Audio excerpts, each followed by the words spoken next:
Le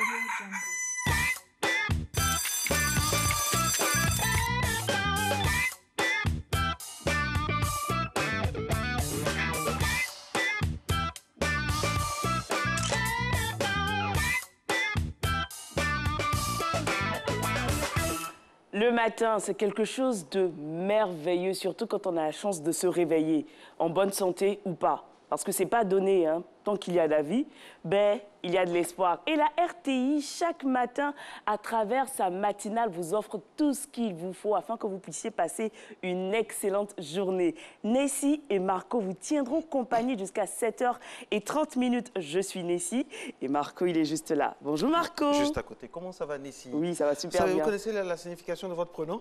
Non. Alors, Nessie, N comme naturel, E comme éveillé, C comme cordial, comme vous le constatez, et Y comme youpi. C'est une interjection qui souligne un peu la joie. Justement, on est très heureux, mesdames et messieurs, d'être en votre compagnie, très joyeux de vous retrouver pour ce 4e rendez-vous de la semaine, en ce 4 janvier 2017. Bon, je ne sais pas l'acrostiche concernant Fatim, mais je vais faire pour elle, pour éviter de la jalousie, sinon je suis foutu. Mais en tout cas, elle est là, tout aussi radieuse. Fatim DJ avec nous. Oui, monsieur, il y a un souci? Ok, aujourd'hui nous sommes le... Oui, c'est vrai, j'ai dit 2017. Ah, 18. 4 janvier 2017. Heureusement que tout le monde est concentré. 2018. 4 janvier. Répétez après moi. 4 janvier 2018. Esprit de 2017, sort de ce corps, sort de ce plateau. Mais par contre, l'esprit de la matinale est toujours avec Fatim DJ qui nous propose maintenant la titrologie. Bonjour Nessie, bonjour Marcelin, bonjour, nous sommes en 2018. Bonjour à tous, je vous propose un résumé de l'actualité en mots, en images grâce aux unes de la presse écrite. Et on va démarrer avec Fraternité Matin qui annonce donc les vœux du chef de l'État, Alassane Ouattara, aujourd'hui même, que vous pourrez certainement suivre sur nos différentes chaînes. Le quotidien évoque aussi, vous le voyez, une fraude sur l'identité, 31 personnes interpellées, donc nous dit la couverture. Notre voix revient sur un dramatique accident de la route. Un mini-car plonge dans une rivière faisant 14 morts, 10 blessés, plusieurs disparus. Une information que je développerai dès le démarrage de la revue de presse. Au sujet de l'éducation nationale, on apprend que la FESI annonce de grandes batailles. Et c'est peut-être le mot aussi clé de Zadi Nyanya qui, lui, s'affiche à la une de l'intelligent d'Abidjan et affirme qu'un ministère ne respecte pas l'accord de trêve sociale. On retrouve aussi sur cette une les mots de Doumbia Junior, « Pourquoi je suis rentré d'exil ?» et ce que je propose pour la réconciliation. Eh bien, justement, le jour aborde ce sujet de la réconciliation. Selon Marietou Koné, eh bien, ministre de la Solidarité, il faut le préciser, 93% des exilés ont accepté de rentrer au pays, justement dans le cadre de cette réconciliation nationale. L'autre sujet, même le principal, hein, vous le voyez, c'est la guerre des pompes funèbres. L'IVOCEP et 2 concurrents eh bien, se battent autour des cadavres, une affaire qui sera portée devant l'UMOA. Le nouveau réveil s'interroge ce matin. Le RHDP va-t-il survivre aux élections municipales et aux régionales? On le saura très bientôt.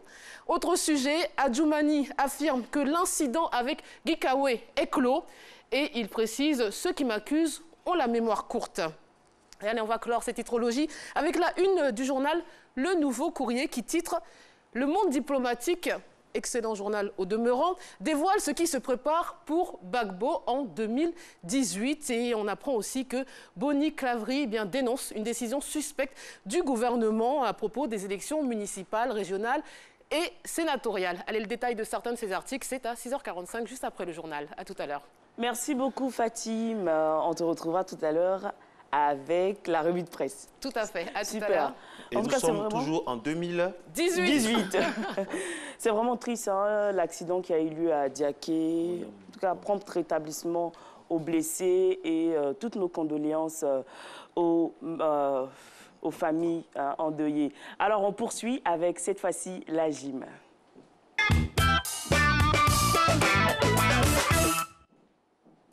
Bonjour chers téléspectateurs et bonjour à toute l'équipe de Matin Bonheur.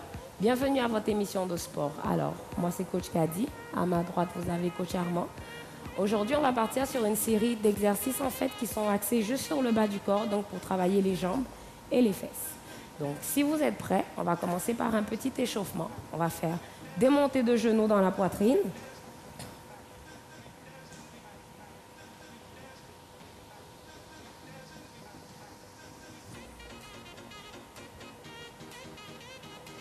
Excellent. On va rester ici. On va emmener les talons aux fesses.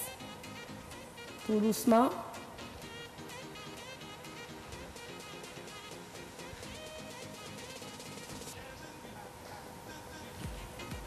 Excellent. On va garder les jambes larges, les orteils vers l'extérieur. On va descendre. On va pousser le bassin vers l'arrière. On va rester ici. 4, 3, 2, 1. On va revenir. On va changer de côté. On descend. On pousse. 4, 3, 2, 1. Excellent. On reste ici. On va emmener les jambes vers l'avant. Bras et jambes opposés. On lève. On pense à bien expirer en levant la jambe. Encore 2 autres de chaque côté. Une dernière. Excellent, parfait. Alors, premier exercice, on va partir pour des fentes arrière, mais croisées. Je vais me mettre de profil. Ce qu'on veut, c'est d'emmener la jambe vers l'arrière et le genou proche du sol. Au lieu de l'emmener droite, on va l'emmener légèrement sur les côtés. Tout doucement et on revient. Encore, on descend et on ramène. Encore, vous devez sentir travailler tout l'extérieur de la jambe, n'est-ce pas? Et on revient. Encore, on descend. Une autre. Et une dernière de chaque côté. On descend. Faire très attention à ne pas emmener le genou en rotation externe. On veut le garder le plus droit possible. Parfait. Deuxième exercice, on va s'allonger au sol.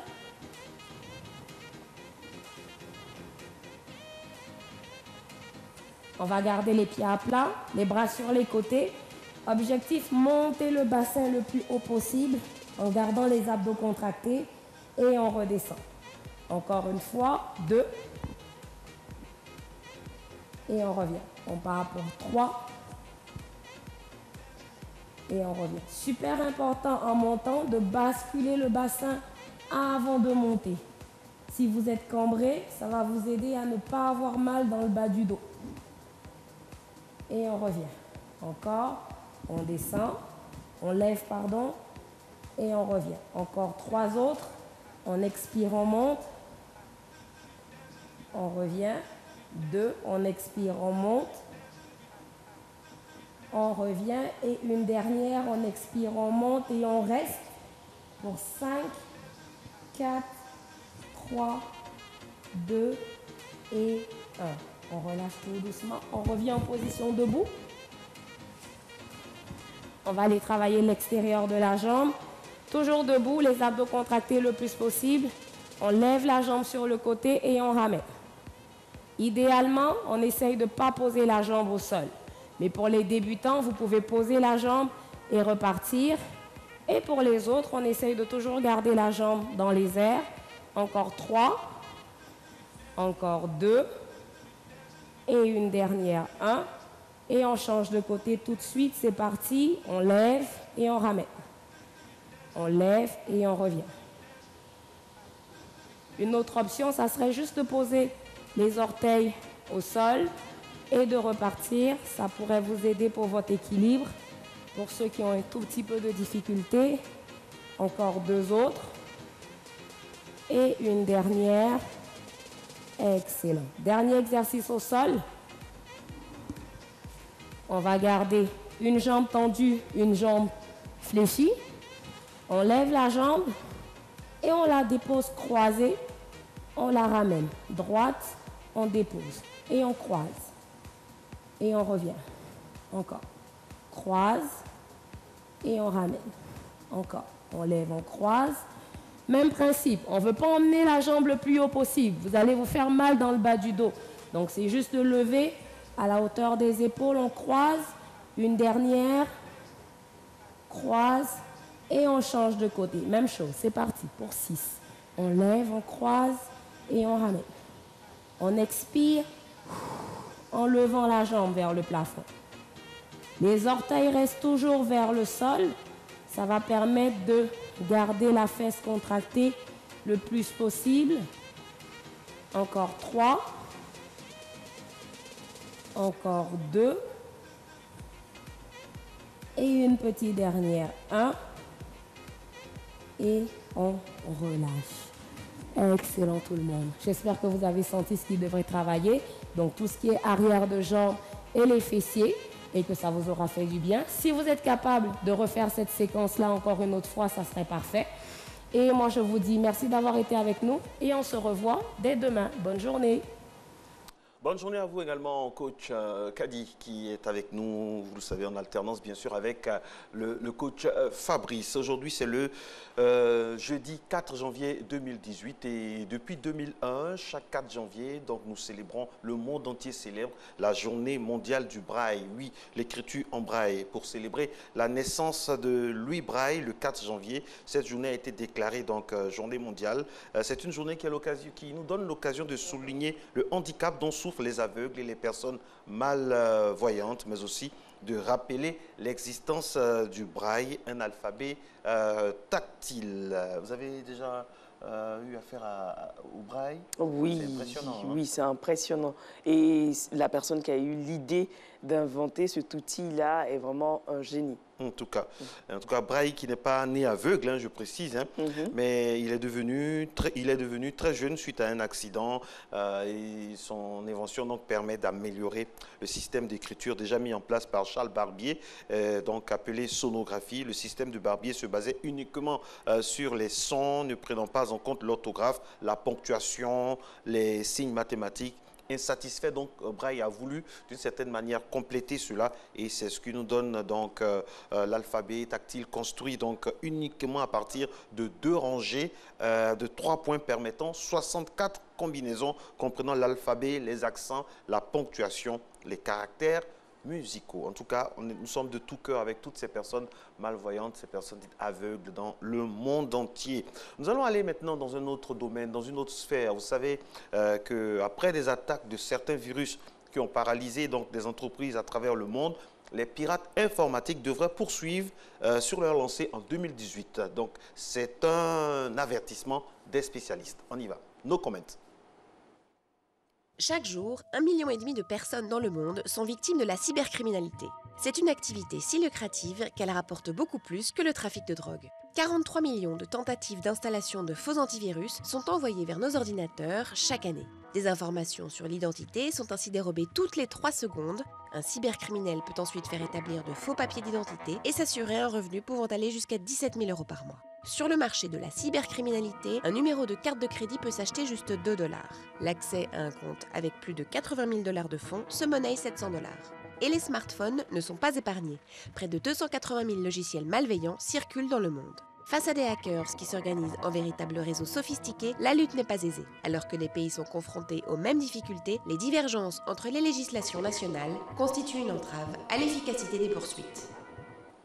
Oh là là, on n'est pas sorti de l'auberge. Ça fait peur. Hein. Ça fait peur.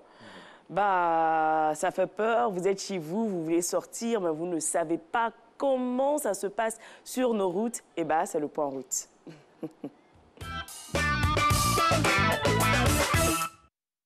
Je vous envoie ici sur le Latry pour une belle promenade parce qu'il n'y a pas assez de véhicules. Hein.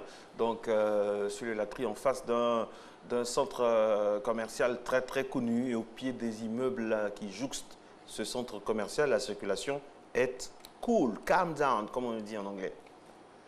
Et là, moi, je vous emmène où? Ah, sur le boulevard Lagunaire. Bah, ça circule, mais je ne sais pas pourquoi.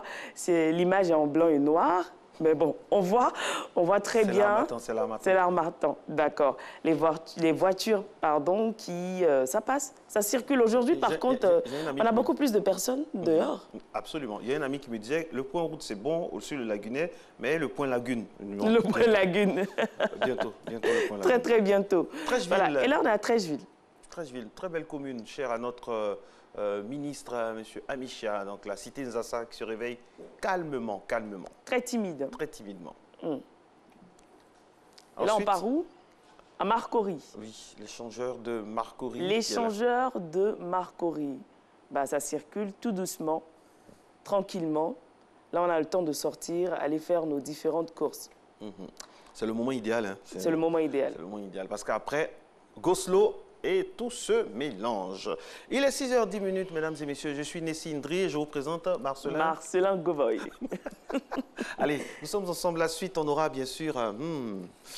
Nessie, vendez-moi ce qui arrive. Là. Alors, on part à Sao Tomé. Hein, c'est au milieu de la végétation luxuriante de Sao Tomé, petite île du golfe de Guinée. Le chef João Carlos Silva mise sur les produits naturels pour mettre en valeur l'extraordinaire biodiversité de l'archipel qu'il veut contribuer à faire connaître. On y va. C'est le Alain Ducasse de Sao Tomé et Principe. João Carlos Silva, figure gastronomique incontournable de l'archipel, a ouvert il y a 20 ans un restaurant dans les hauteurs de l'île. Et il n'a pas attendu la mode du local et du bio pour cuisiner sans pesticides. Pas de produits chimiques ici, pas de produits chimiques. Je pense que Sao Tomé et Principe, il est naturellement bio. Reconnu pour la finesse de son cacao dans le monde entier, Sao Tomé et Principe a su se protéger de l'agriculture intensive. Fils d'un chef cuisinier et passionné de bons produits, João est devenu l'ambassadeur des richesses naturelles de son pays. Il anime ainsi une émission culinaire qui l'a rendu célèbre au Portugal. Mais c'est dans son restaurant qu'il concocte ses spécialités. Pâte de mangue avec yogourt grego, Grèce, de crêpes, et un petit gâteau de manioc avec fromage. C'est ça. Installé dans une ancienne plantation coloniale, João a son propre potager. Il mélange produits locaux et importations de qualité. Et ça marche. Son restaurant atypique séduit la clientèle de passage. Je ne pensais pas qu'un chef comme lui serait ici à Sao Tomé, mais c'est très bien qu'il soit là parce que tout le monde a entendu parler de lui. Et je crois que c'est une bonne occasion pour goûter ce type de cuisine. L'archipel de Sao Tomé dépend à 90% de l'aide internationale, mais l'essor du tourisme qui représente désormais 15% du PIB est un levier considérable de développement. Un développement que João souhaite culturel, culinaire et écologique pour préserver le charme de l'île.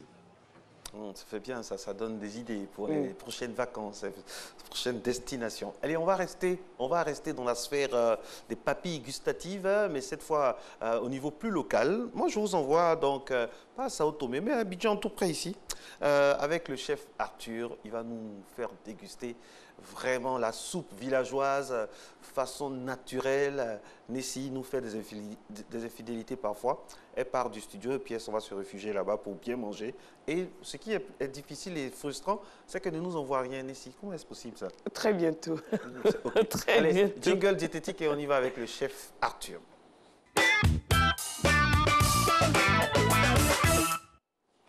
Encore une fois, bonne et heureuse année 2018 à tous les amoureux de la cuisine en général, mais particulièrement aux amoureux de la cuisine diététique. Alors pour 2018, on vous promet des recettes tout aussi diététiques que celles de 2017. Et on ouvre cette nouvelle année avec notre chef Arthur qui nous propose aujourd'hui une recette qui vient tout droit du pays Akan. Bonjour chef. Bonjour Nessie. Bonne année. On se fait les bises. Hein? Bonne année. 2, 3.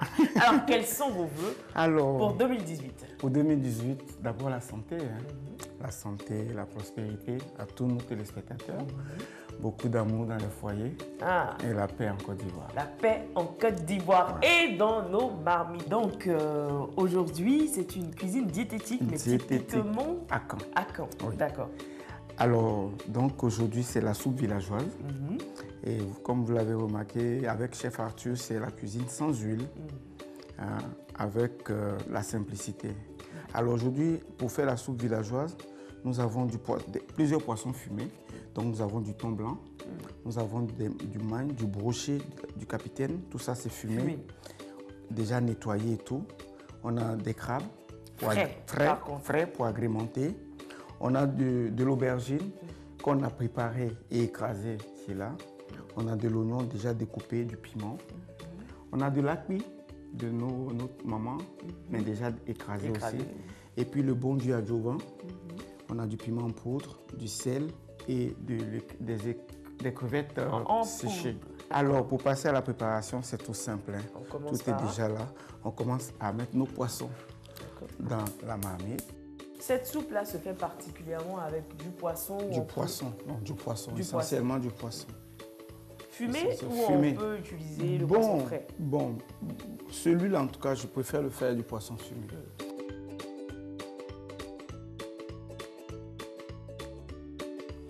Alors, on a mis nos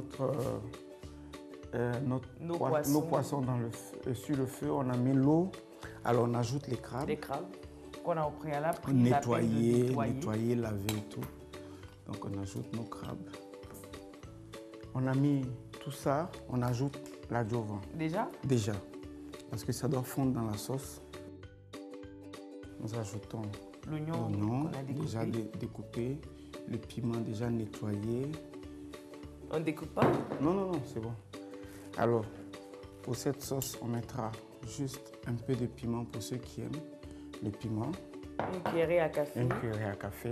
Une cuillerée à café. Et non, ça, on peut mettre en quantité. Hein. C'est ça qui va donner le goût avec l'adjuvant. C'est ça qui va donner le goût. Et on met pour le moment un peu de sel. Vu que dans l'adjuvant, il y a du sel, on met juste un peu de sel et on attend. Donc l'adjuvant, c'est du poisson fermenté. C'est du poisson fermenté salé. Alors maintenant, nous allons ajouter l'aubergine déjà écrasée, préparée, écrasée.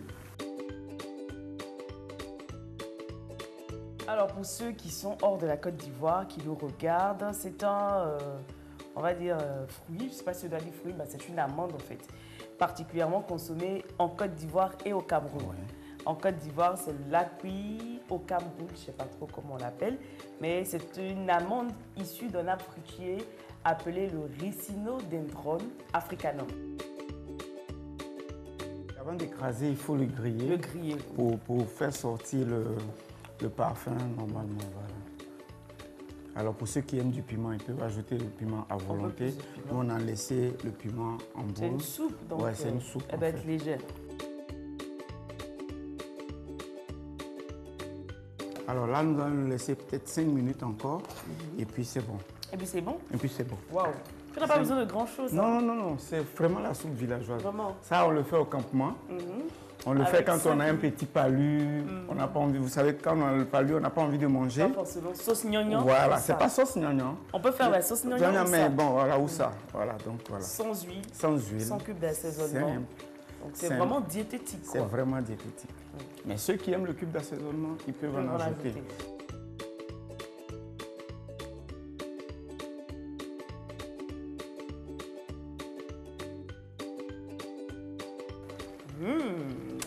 Alors, chef Arthur, ça sent déjà très bon. Oui, la soupe villageoise, c'est une soupe simple, comme je le dis. Ça peut se manger à tout moment, surtout quand on a un petit palu et tout ça. On peut le manger en gnangnan ou comme ça. Et puis ça peut se faire aussi facilement. Facilement. Ça, avec moins de 2500, on peut faire cette soupe villageoise.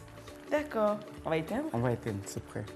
Comme toute bonne soupe, elle se consomme avec du riz, de la tchéké. Mais aujourd'hui, on a décidé de manger cette soupe avec la tchéké huile rouge. Oh, la tchéké tempeh, comme on l'appelle chez nous. D'accord.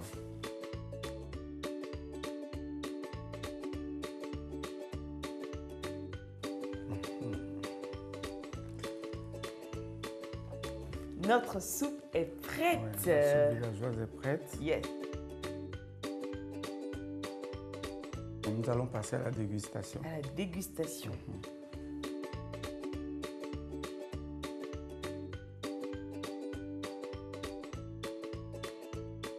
C'est bon?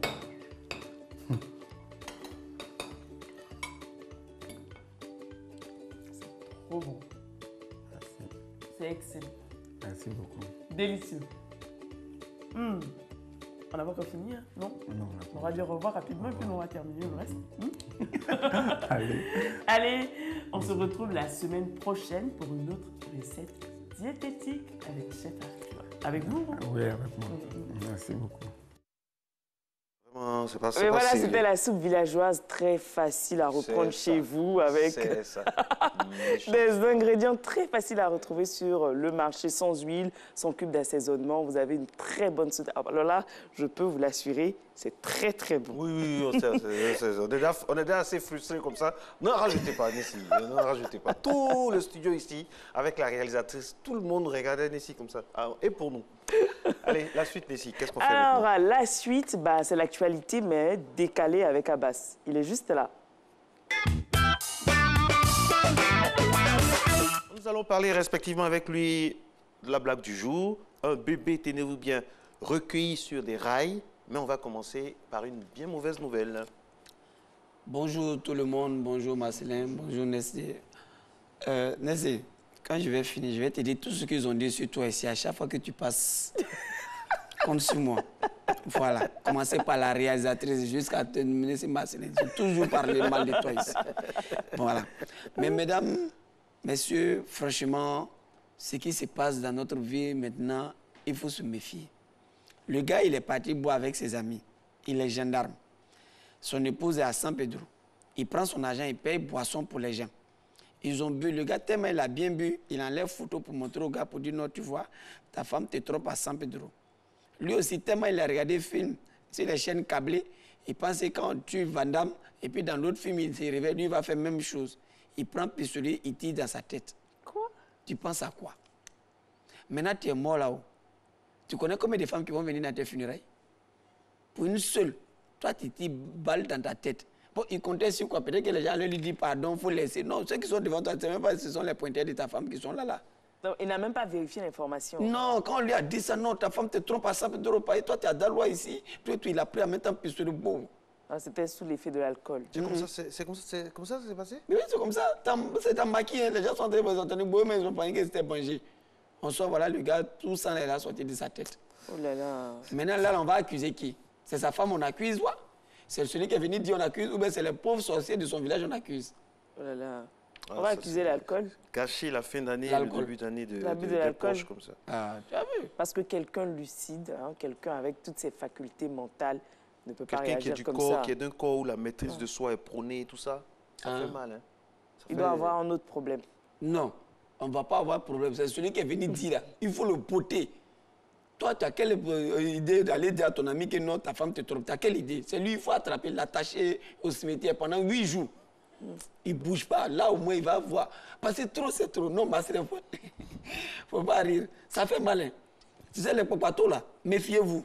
Donc, c'est de ça que je voulais parler. Arrêtez de faire vos popatos, parce que nous sommes en 2018. Pas en 2017 comme Marcelin, mais 2018 comme nous. Voilà. Alors, la deuxième info, Nessie, ça nous a scotché. Un bébé recueilli sur des rails. Oui. Mais comment est-ce possible? Non, sa maman, on ne sait pas. Toi, des gens sont en train de lutter pour avoir un enfant. Toi, tu as eu un enfant. Un joli petit garçon. Elle met l'enfant dans un sachet. D'abord, elle a pris à deux, polo, tout, elle met dans un sachet, puis elle s'en met sur les rails. C'est-à-dire, le train même passe. Dans son intention, le train devait passer pour tuer l'enfant là. C'est cruel. Mais malheureusement, elle a mal placé. Elle a mal placé. Elle a bien placé. Heureusement. Elle a bien mal placé. Oui, heureusement, pardon. Heureusement, elle a mal placé. Bon, non, elle a fait comment? Elle a mal placé, mais elle a bien mal placé. Dans son intention, elle a mal placé parce qu'elle voulait nuire à l'enfant. Mais sinon, pour sauver la vie, elle a bien placé pour que l'enfant reste en vie. C'est que normalement, l'enfant, là, s'il grandit, il serait un grand féticheur. Pourquoi? Parce que lui, la même lance-roquette ne peut pas rentrer dans lui. Parce qu'à 6 mois déjà, train à loupé. Et expliquez-nous comment c'est passé. Elle a mis au milieu. Elle a mis au milieu. Donc, c'est le chauffeur du train, là, comment on les appelle? Cheminot. C'est ça, non? Le cheminot. Bon, ça fait, on n'a qu'à rester dans le train. Le gars qui conduit le train, là, il passait. Et puis, il a vu sachet. Donc, il voit petit bras qui bouge. Alors que le freinage du train ce jour-là. Ah oui, ça non. Il a freiné. Hein. Il a freiné. Il dit un mot, voilà lui, voilà la tête de l'enfant là. Et puis le train s'est arrêté. Non, parce que ne rajoutez pas. Bon, donc le train ne s'est pas arrêté. Le train a dépassé l'enfant. Et c'est là, il a appelé les policiers qui sont venus On regarde sous train, on voit l'enfant qui est là. Et puis lui, l'enfant, lui, joue à les fils de train là. Lui, chez lui, c'est amusement. Le policier a même eu peur de soulever l'enfant. Vous étiez là-bas, vous avez eu l'information, vous étiez sur place. Même. Donc, mesdames et messieurs, Marcelin, je suis en train de... Non, Marcelin, j'étais là. J'ai dit quand j'ai vu ça m'a découragé. Non, mesdames, on en rit, mais c'est pas bien. C'est pas bien. Enfants qu'on cherche là. Il y a des gens qui n'ont même pas d'enfants, ils sont obligés d'adopter des enfants et puis on les appelle maman. Mais toi, tu as eu la chance, parce que quiconque connaît la douleur de 9 mois doit rendre hommage à la femme. Toi, tu as fait 9 mois de grossesse. Ça t'empêchait quoi depuis le premier jour même de faire passer et puis c'est maintenant tu es venu tuer. Tu as quel problème? Ou bien même si on n'a plus les moyens de s'en occuper, il y a des institutions spécialisées, il y a des orphelinats qui sont là. Juste aller déposer l'enfant là-bas pour que ceux qui veulent éduquer, élever un enfant puissent venir adopter cet enfant-là. Et puis au pire des cas, même chez Marcelin, tu te poses l'enfant devant sa porte. Marcelin va s'occuper de l'enfant. Tu as quel problème à aller mettre l'enfant quelque part là-bas? Non, c'est pas bien. Toi, c'est t'attraper. T'attacher devant le train. Et puis le train la roule et toi, pas ici, tu devant le train. Elle s'arrête de façon, l'autre, c'est comme ça, on la met devant le train, attacher, ça peut pas partir. Et là, on peut la retrouver facilement. Hein. Oui, passer de temps en temps, elle va passer devant la cour. Les voisins vont reconnaître l'enfant. Le meurtrier, on revient toujours sur les lieux du crime. Non, mais les voisins peuvent reconnaître l'enfant. Hein. Et appeler la police pour dire, on a reconnu Papitou. C'est Papitou. Un enfant de 6 mois, est-ce qu'on les reconnaît? Oui. Comme ça, moi, ils m'ont blagué, un enfant de 6 mois, on m'a dit c'est mon enfant, mais quand il a grandi, après, il ressemblait à Guy. Non, je ne sais pas si c'était mon enfant. Alors qu'à 6 mois, on avait dit que c'était pour moi. Non, mais ça, il faut qu'on retrouve la femme. Franchement, il faut qu'on retrouve. Voilà. On rit comme, donc, tous ceux qui vont retrouver la femme, appelez Marcelin, tu vas donner ton numéro, il a récompense pour ceux qui vont retrouver l'enfant, la femme. Rien ne peut justifier ce acte-là. Rien du tout. Mais on va quand même accuser aussi le père. Parce que je suis sûre que si le père avait reconnu la grossesse, il avait pris ses responsabilités, on n'allait pas arriver jusque-là. On ne sait pas ce qui s'est passé, Nessie. N'accusez pas tout de suite le père. Le père peut-être n'en sait rien. Peut-être que le père n'en sait rien. Peut-être qu'il n'est même pas informé de la grossesse. On ne sait jamais. Non, peut-être elle-même, là, elle ne sait pas ça pour qui. Bon, enfin, voilà. Donc, n'accusons pas tout de suite le père. Ce qu'on sait, c'est la femme qui allait poser. Bon, normalement, c'est la femme qui allait déposer. Et c'est les femmes qui sont capables de faire ça. Un papa ne va jamais déposer. Bon, d'accord. Voilà, on connaît nos droits. On va continuer en antenne. Merci beaucoup, Abbas. On va terminer. Elle est minoritaire. Maintenant, ce qui s'est passé, fait insolite, c'est à Bobo, on a vu ça. Pour terminer avant le journal. Voilà, à Bobo, il y a une voiture qui a démarré, ce qu'on appelle Baka. Le gars, il a démarré sa voiture, les passagers sont dedans. C'est quand il est arrivé à Djamé Mosquée qu'il a su que le moteur de la voiture même est resté à Bobo. Merci Abbas, on va le chasser. Mesdames et messieurs, le journal, il est 6h27. Hamza Diaby, on y va pour le journal. RTI 1, la chaîne qui rassemble.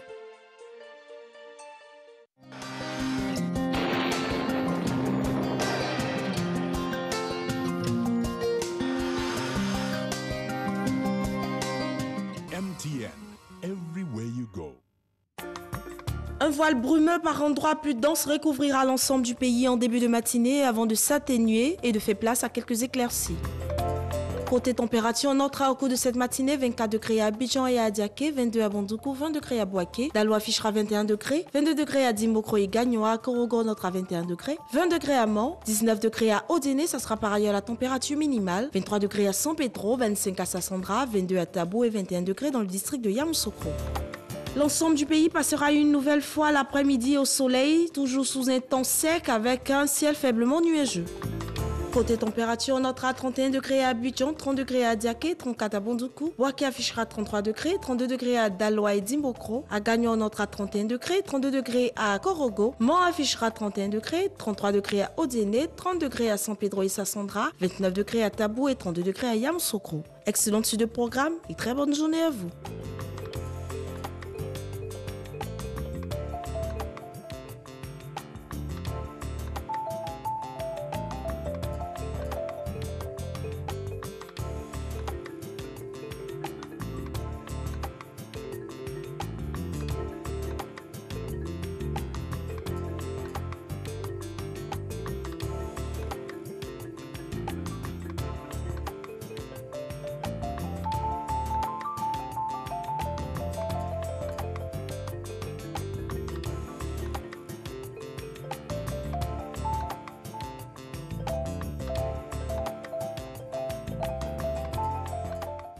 MTN, everywhere you go.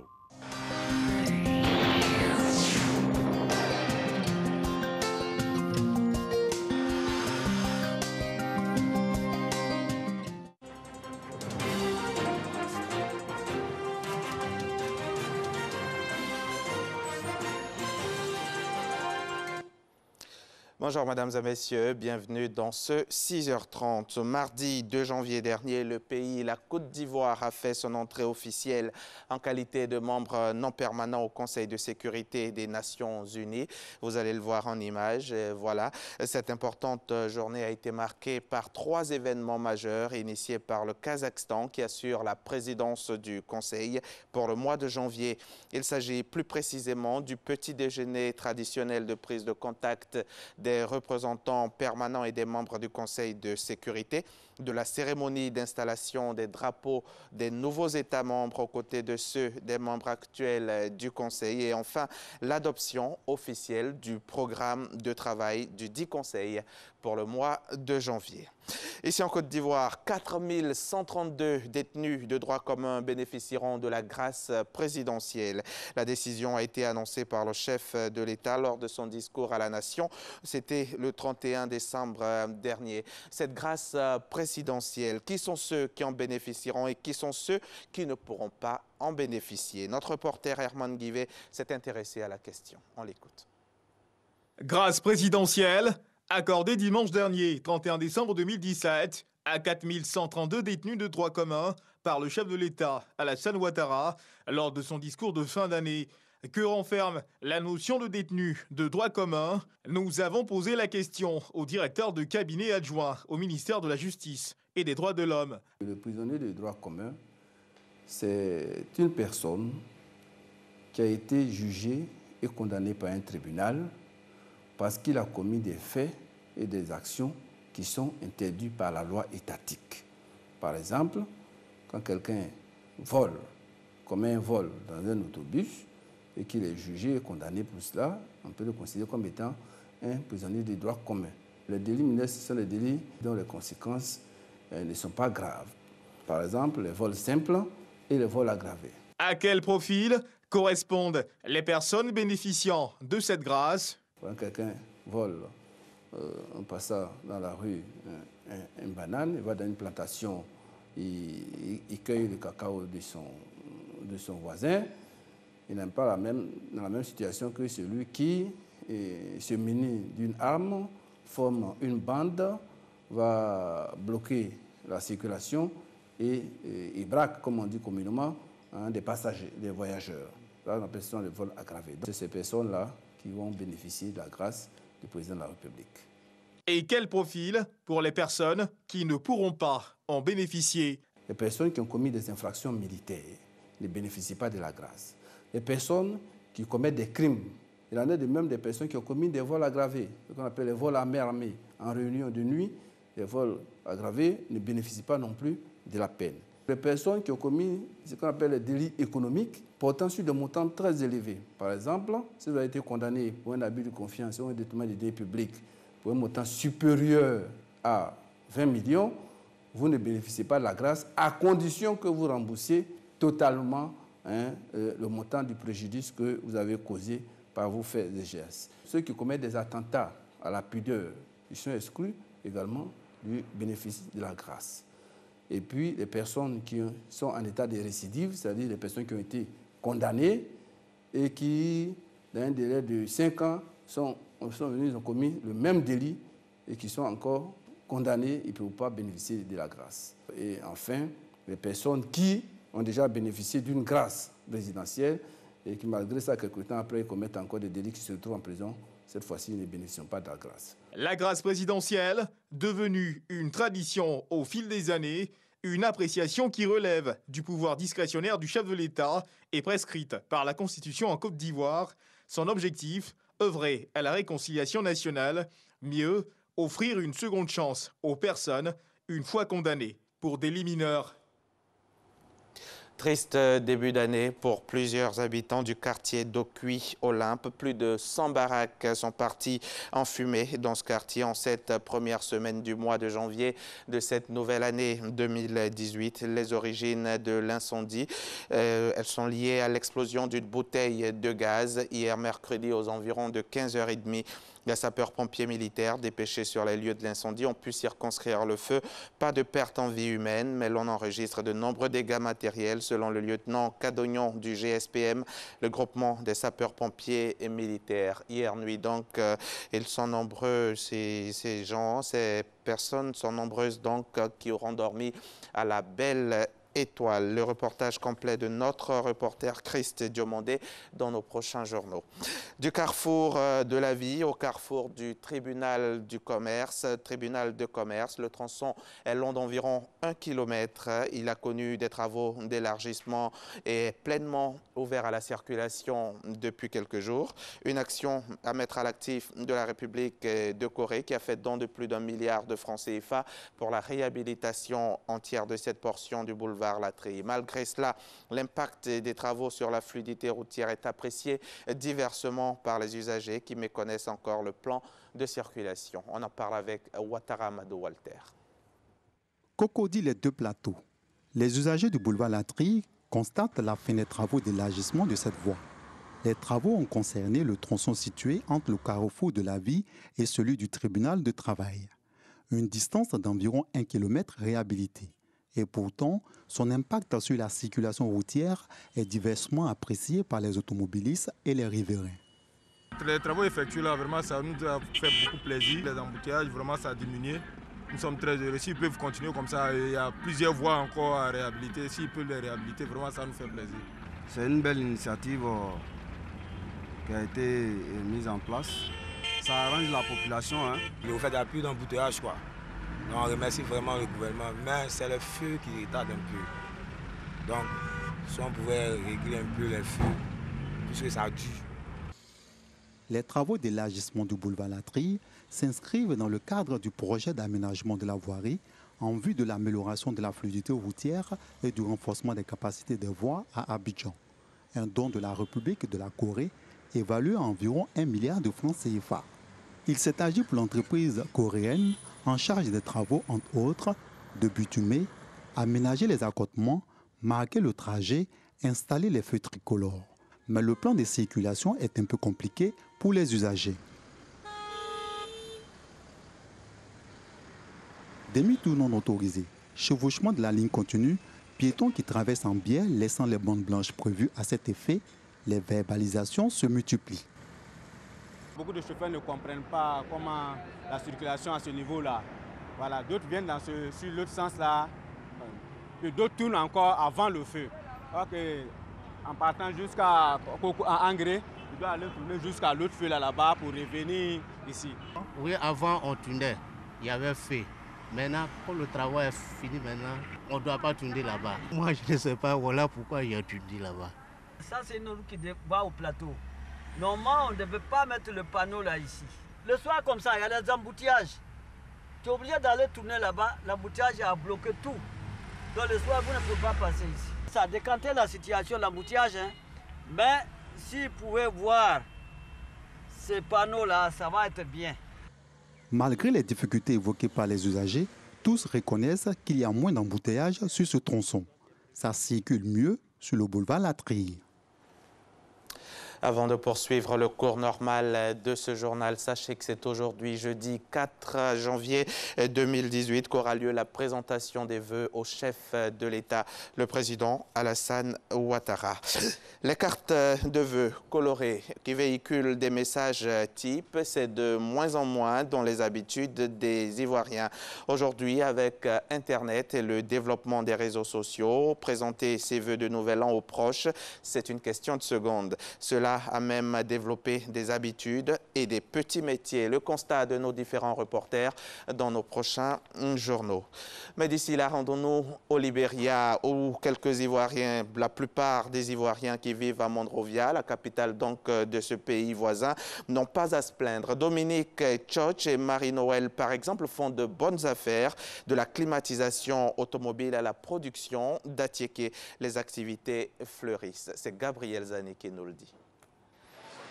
Dominique Tchotch est un aventurier hors catégorie. Cet Ivoirien est arrivé en 1996 au Libéria alors que le pays était en pleine guerre civile.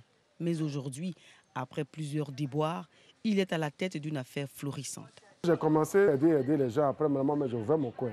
Mon premier coin. Et par rapport à ça, et puis j'ai ouvert ce deuxième coin. Hier, j'ai travaillé avec 4 voitures. Je suis rentré avec 150. Mais aujourd'hui, je travaille avec des voitures. Je pense que je dois avoir quelque chose de 450 actuellement, depuis ce matin. Mais la journée n'est pas encore finie. Dominique emploie 9 personnes, dont une femme. Ses clients viennent de la haute classe libérienne car il est pratiquement le seul ayant la maîtrise du domaine de la climatisation automobile à Monrovia. On me connaît partout dans ce pays. Même la présidente, souvent, ses voitures, ça vient ici. Les ministres. À l'actif de Dominique, un autre atelier de réparation de climatiseurs et de réfrigérateurs. C'est ici qu'il a débuté ses activités.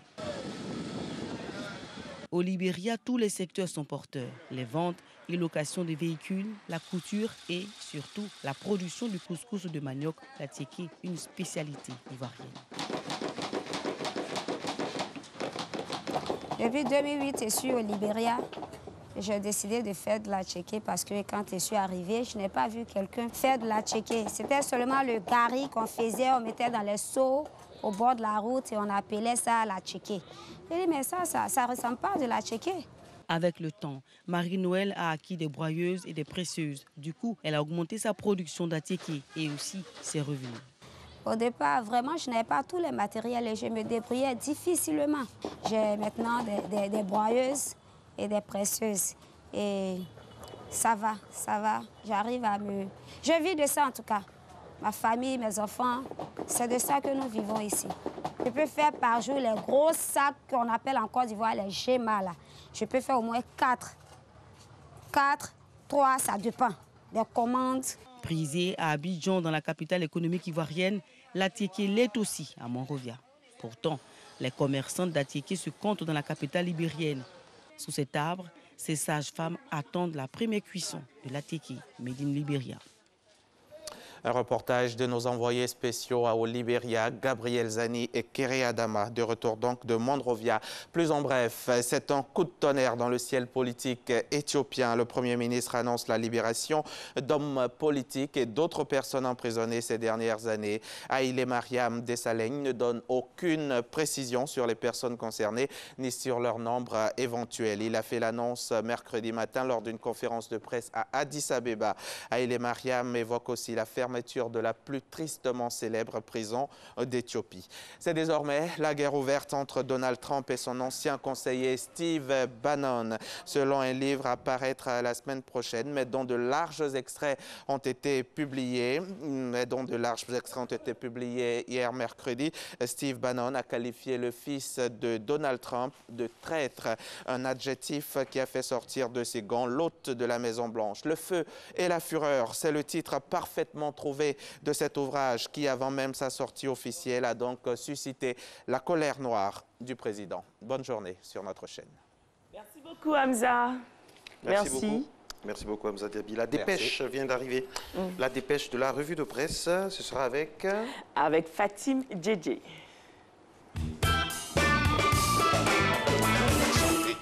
Alors, on commence avec notre voix qui évoque un accident mortel en ce début d'année. Et oui, un accident tragique de la circulation a endeuillé les populations d'Adiaké le mardi 2 janvier dernier. Des jeunes gens partis pour s'égayer sur les bords de la lagune ont été victimes d'un accident à la sortie d'Éplément, un village de la commune d'Adiaké. Alors le bilan est assez lourd, il fait état de 14 morts, de 10 blessés et des portés disparus. Et au nombre des morts, on compte 6 enfants, 5 femmes et 3 hommes. Parmi les 10 blessés se trouve le parent d'une des victimes qui était venue juste pour s'informer et puis lorsqu'il a découvert qu'un de ses proches était parmi les morts, eh bien, il est tombé en syncope. Quant au conducteur, eh bien, il n'y a pour l'instant aucune nouvelle de celui-ci. Il n'est ni parmi les morts, ni parmi les blessés. Il aurait pris la fuite selon les témoins sur place. Fraternité Matin propose la rétrospective sportive de l'année 2017. Le taekwondo aura été la discipline ivoirienne la plus en vue en 2017. Pour la première fois dans l'histoire de l'art martial coréen, eh bien 300 taekwondo-in étaient sur les bords de la lagune Ébrié du 2 au 6 décembre dernier au Palais des Sports de Treichville. À noter la présence de nos champions, Cheikh Cissé et Ruth Bagby, la nouvelle reine mondiale des moins de 62 kilos. Et 2017 a été aussi une année riche en émotions. Vous allez voir la seconde image apparaître avec l'organisation, bien sûr, des 8e Jeux de la francophonie du 21 au 30 juillet dernier en présence de 4000 athlètes et artistes francophones. Cet été aura aussi vu éclore la fleur Muriel Aouré, la sprinteuse ivoirienne qui s'est brillamment illustrée au championnat du monde d'athlétisme avec ses 2 médailles d'argent. Et on passe de la joie à la déception, bien sûr, à cause de l'équipe nationale de football qui est sortie par la petite porte de la CAN 2017 au Gabon. Les éléphants brilleront pour la première fois depuis 2006 par leur absence à la Coupe du Monde. Et pour finir, la disparition brutale, bien sûr, de Cheikh Tioté. C'était le 7 juin 2017, le 5, pardon, 2017, victime d'une crise cardiaque à l'entraînement dans son club de Beijing. Merci beaucoup. Allo Police relate une histoire extraordinaire. Et c'est celle de Digiba Draman, dit Guino, 43 ans, marié et père de 3 enfants. Cet empailleur de la région de Maraoué était parti comme chaque jour à la mine ce fameux 5 octobre 2017. Mais quelques minutes auront suffi pour qu'il se trouve donc coincé lorsqu'une pluie s'est abattue sur le site où il travaillait. Guino sera piégé dans la fosse et après des recherches infructueuses par les secouristes, il sera déclaré mort. Pourtant, le 10 novembre 2017, soit le 35e jour après sa disparition, un miracle se produit. Des villageois qui passaient près des lieux du drame ont entendu une voix appeler au secours. Mais pris de panique, ils sont partis sans essayer de voir ce qui se cachait dans le puits. Mais fort heureusement, on l'a découvert par la suite et c'était Guino. Regardez l'image suivante, celle de Guino maintenant, après sa convalescence. Là, c'était lui dès sa sortie. Voilà, wow. Là c'est maintenant, il a même repris des formes et des couleurs. Il donne donc une interview et il dit qu'il a dû boire l'eau sale des ruissellements de pluie pour survivre. Wow. Et il nous dit aussi ce jour-là, je suis parti de la maison sans dire au revoir à ma femme. Je ne m'étais même pas donné la peine de prendre mes enfants dans mes bras, regrette-t-il. Wow. Quel miracle. Quel miracle. Courrier international revient sur le rapprochement entre les deux Corées. Et oui, la Corée du Sud propose à la Corée du Nord de se rencontrer le 9 janvier prochain afin de négocier la participation des athlètes nord-coréens aux Jeux Olympiques de février. Alors Séoul saisit ainsi la main tendue par Kim Jong-un lors de son discours du Nouvel An. Il s'agirait des premières négociations entre les deux pays depuis 2015. Selon le Korea Times, le revirement radical du ton de la politique de Kim Jong-un soulève des interrogations sur les motivations du jeune dictateur qui a pris la tête de la dynastie communiste il y a 6 ans. La Corée du Nord a-t-elle réellement atteint l'objectif qu'elle nourrit depuis si longtemps, à être une vraie puissance nucléaire, pour se permettre aujourd'hui de favoriser le dialogue? Ou Pyongyang souffre-t-elle des sanctions économiques imposées par l'ONU au point d'être forcée pour s'en sortir de renouer avec la Corée du Sud, s'interroge le journal. Et de son côté, le quotidien Ankyoré, lui, préfère rester optimiste et veut voir dans ce changement de ton l'opportunité d'avancer et vers de véritables négociations. Merci. On va terminer avec l'insolite. Alors, pour finir, le cadeau insolite d'un maire à ses concitoyens. Et oui, le maire de Montpellier a décidé d'envoyer à ses administrés, un string en taille unique. Et oui, accompagné d'une carte de dessin que vous allez voir apparaître à l'écran.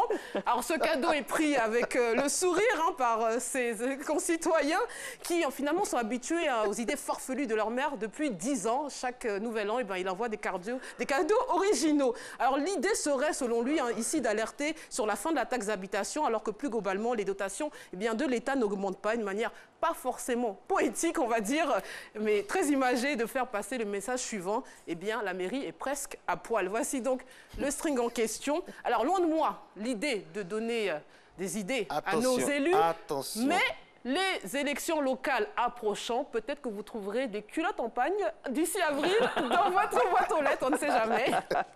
Merci beaucoup, Tifa. À demain. Vraiment, chaque fois qu'il y a l'insolite, mon cœur bat parce qu'avec elle, vraiment, voilà. Merci beaucoup. Et la partie qui me plaît, c'est le côté taille unique. Hein, taille unique. Il connaît tellement bien sa commune qu'il a mis taille unique.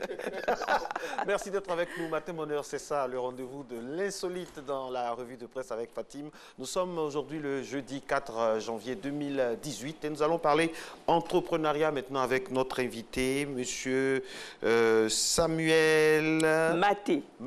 Monsieur Samuel Maté donc, a une fondation qui vise la formation de 13 000 jeunes sur 30 villes du pays et pour dire qu'avec 0 franc, on peut mener une activité. Alors, si on n'a pas de jingle, on va directement ou bien on a un jingle? On y va. On n'a pas de jingle. Alors, monsieur Maté, une activité avec 0 franc, franchement, c'est une vue de l'esprit, ça s'appuie sur quoi? Comment est-ce possible? Comment c'est possible? Ben, écoutez, je tiens à vous remercier pour cette opportunité. Bonne année, on allait oublier. Bonne année, meilleurs vœux. Meilleurs vœux à vous meilleurs aussi. Vœux à vous. Il faudrait dire que l'approche 0 franc, ce n'est pas quelque chose de nouveau, n'est-ce pas? Parce que tout revient à comment on définit 0 franc. Et nous définissons 0 franc comme le non-recours à un financement bancaire ou à un établissement financier. C'est ce que nous appelons 0 franc. Donc, quelqu'un, par exemple, qui, un peu comme Bill Gates dans son livre, qui commence dans son garage en collectant $100 chez ses amis, il démarre avec 0 franc pour nous. Donc, le 0 franc ici, nous le définissons, donc, encore une fois, comme le fait de ne pas aller vers une banque et tout. Bon, on est arrivé à cela parce que, également, on a fait, par rapport à mon histoire personnelle, et on a fait également une étude qui a démontré qu'au niveau des jeunes Ivoiriens et des jeunes Africains, il y avait 3 blocages qui les empêchaient véritablement de devenir des entrepreneurs. Le premier blocage qu'on a identifié dans cette étude, c'est l'accès au financement, dont ils se plaignaient. Et ensuite, deuxième blocage, c'est le poids fiscal, les impôts. Et le troisième blocage, c'est l'accès au marché ou au contrat. Donc, véritablement, ce sont ces 3 choses qui empêchaient vraiment d'avoir une massification des entrepreneurs. Donc, c'est pour ça que nous avons démarré cette fondation, parce que nous avons une histoire où nous avons pu démarrer notre propre entreprise sans avoir eu recours à un prêt bancaire, en faisant du débrouillardisme. Si l'histoire le permet, j'ai commencé ma première entreprise qui était une entreprise informatique. En ce temps-là, j'étais au chômage et je regardais à la télé quand est passé le ministre de l'Éducation en ce temps et qui dit on devait informatiser les écoles primaires, mais bon, l'État n'avait pas les ressources nécessaires. Et juste après cet élément est passé quelqu'un qui vendait des ordinateurs et qui se plaignait de ne pas les vendre. Je me suis dit, mais attends, quelqu'un qui cherche des ordinateurs, quelqu'un qui en vend, pourquoi il ne se parle pas? Donc, c'est ainsi qu'avec 5 000 francs que j'avais en poche, je suis parti faire une carte de visite où j'ai mis informatique pour les élèves en école primaire, PDG Samuel Maté. Donc, et je suis parti vers des écoles et je leur ai proposé de venir faire des cours d'informatique. Ils m'ont dit, mais on n'a pas d'ordinateur. J'ai dit, ça, je m'en occupe.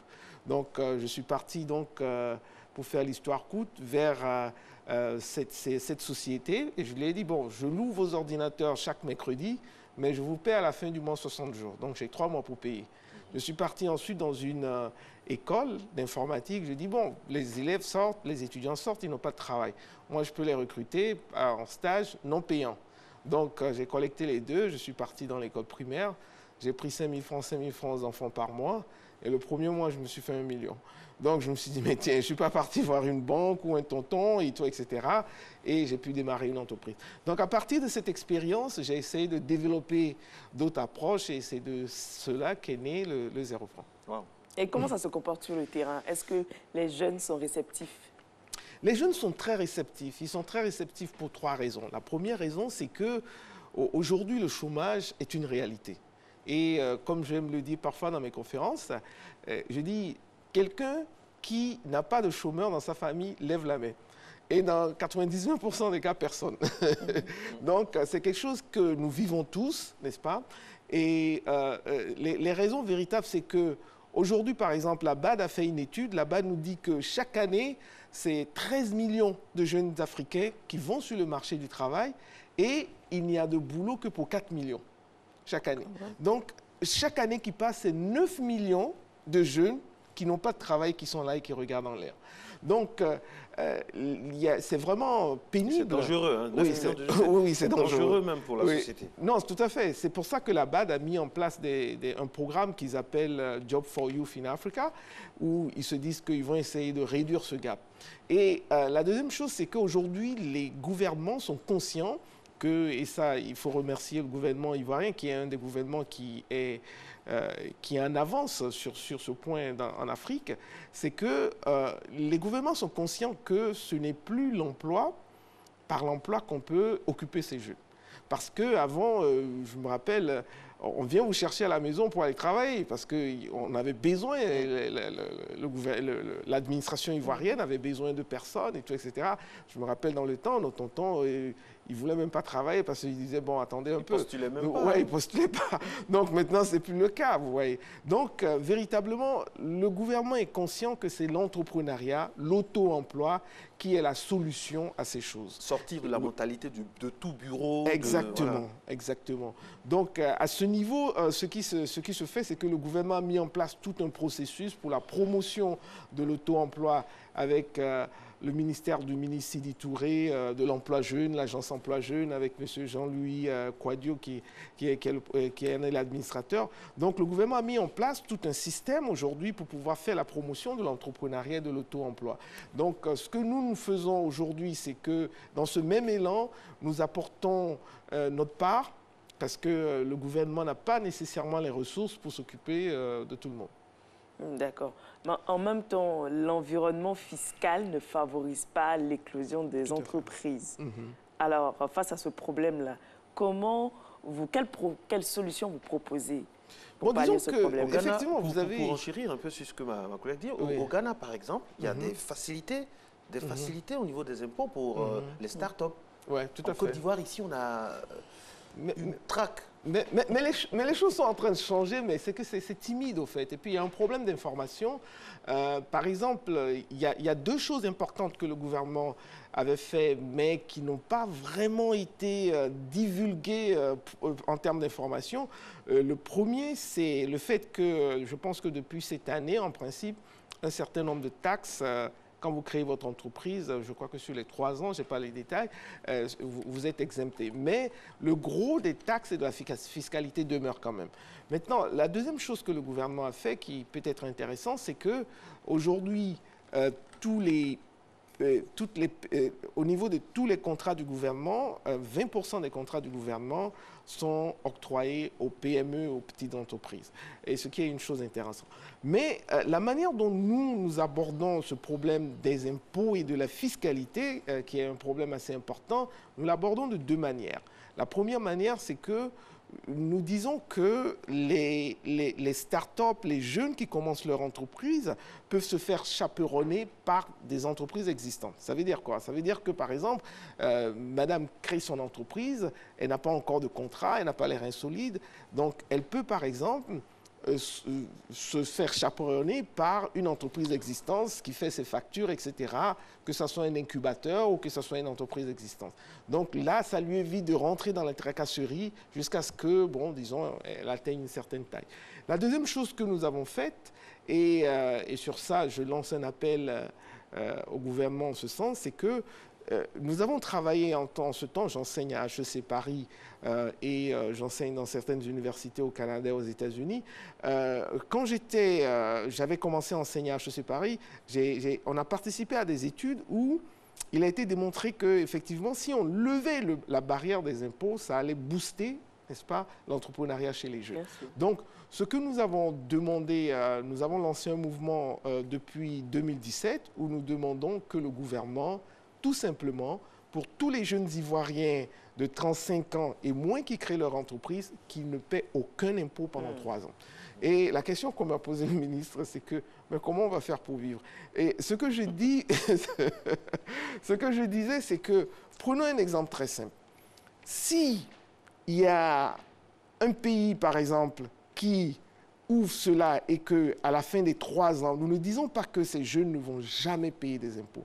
nous disons que vous leur donnez 3 ans pour respirer et au bout des 3 ans, ils commencent à payer leurs impôts. Pour véritablement s'implanter. Exactement. Et que durant ces 3 ans, ils ont des obligations. C'est-à-dire que c'est un contrat, ce n'est pas quelque chose qu'on lance en l'air, mais c'est un contrat que le jeune va dans une administration qui sera mise en place et signe avec l'État pour dire que bon, je veux souscrire à ce programme. Pendant 3 ans, je ne paie pas d'impôts, mais en retour, je dois tenir une comptabilité. Je dois quand même venir déclarer, même si je ne paie pas, je dois venir déclarer, etc. Donc, ce qui va faire qu'au bout des 3 ans déjà, ils sont déjà dans le système fiscal et ils vont commencer à payer les impôts. Et ce que j'ai dit, c'est que, imaginez 2 pays, un pays qui lance ça et qui, au bout des 3 ans, il y a 1 million de jeunes qui créent des entreprises. Et un pays qui ne lance pas, et au bout des 3 ans, on a peut-être 1000 ou 1500 jeunes qui créent des entreprises. Vous voyez qu'au bout des 3 ans, le pays qui a adopté ce système que nous appelons le 35-3, il aura 1 million d'entreprises et ces entreprises ont commencé à payer des impôts. Merci. Et qu'est-ce qu'ils vous ont répondu? Bon, aujourd'hui, et c'est pour ça qu'on lance l'appel, c'est-à-dire qu'aujourd'hui, le gouvernement est ouvert, mais il faut des pétitions et nous sommes en train de planifier des actions sur l'année 2018. Il faut qu'un certain nombre de jeunes adhèrent à cette idée et qu'ils peuvent démontrer au gouvernement que ce n'est pas une idée d'une personne, mais c'est une idée qui peut être après soumise à l'Assemblée nationale pour vote. Merci beaucoup, docteur Samuel Maté, merci. Et là, quelle est la suite de votre journée? Bon, la suite, comme il a dit, on forme 13 000, on forme 13 000 personnes, c'est gratuit. Vous pouvez appeler au 07. Non, mais oui, ça on sait. Je demande la suite de la journée. Après, ici, vous allez... Ah, d'accord. Bon, après, ici, je crois que j'ai une formation. D'accord, très rapidement. Et pour savoir si ça circule, on va voir le point route. Alors là, nous sommes sur le boulevard Latry, vous voyez? Vous passez par là? Oui. D'accord. Ça circule, voilà, ça circule, donc vous avez le temps de sortir rapidement. C'est sûr que vous ne serez pas bloqué dans les embouteillages. Vous pourrez rapidement faire vos différentes courses. On continue, on va où? Le lagunaire, normalement, dans la nomenclature, c'est ça. Je rappelle que c'est Christelle Akoussa qui réalise cette émission. Sur le lagunaire et sur la lagune également, la circulation est calme. Il n'y a pas de pirogue. Les voitures aussi, bon, c'est timide pour le moment. Ensuite, nous avons le grand carrefour de Trècheville. Ben là, c'est toujours timide, hein, mais ils sont où? Ils sont encore chez eux? Ah, c'est sûr qu'ils attendent la fin. Ils ont fait le pont toute la semaine. Hein. Bah, ils attendent la fin de Matin Bonheur. Et ils font bien parce que là, on a un sujet très, très intéressant à aborder dans quelques instants. On continue. Avec l'échangeur. L'échangeur, toujours aussi timide. Hein, toujours aussi timide. Vous attendez quelle heure pour sortir? Non, j'ai l'impression que En tout cas, il y a beaucoup de personnes qui ont fait le pont depuis le 1er janvier, parce qu'hier, il n'y avait pas d'embouteillage, avant-hier également, c'est un peu bizarre. Ah, ça va se sentir à la fin du mois. Oui, absolument. Merci d'être avec nous. Matin Bonheur joue les prolongations, parce qu'il est 7h et passé de 2 minutes. Nous allons parler maintenant gérontologie. C'est cette science qui s'occupe des personnes du 3e âge, des seniors, comme on dit, leur bien-être, parce que, mesdames et messieurs, il y a bien une vie au 3e âge. Et le thème que nous avons choisi, justement, comment bien vivre le 3e âge. Et pour nous en parler, Monsieur Dro est avec nous. Monsieur Docteur Dro. La précision est importante. Docteur Dro, bonjour, vous allez bien? Oui, bonjour, monsieur. Bonne année. Merci, bonne heureuse année. Alors, jingle, et si le film suit, et après on va entrer de plein pied dans la discussion. Vous êtes à Matin Bonheur, le rendez-vous de tous les thèmes intéressants pour le téléspectateur.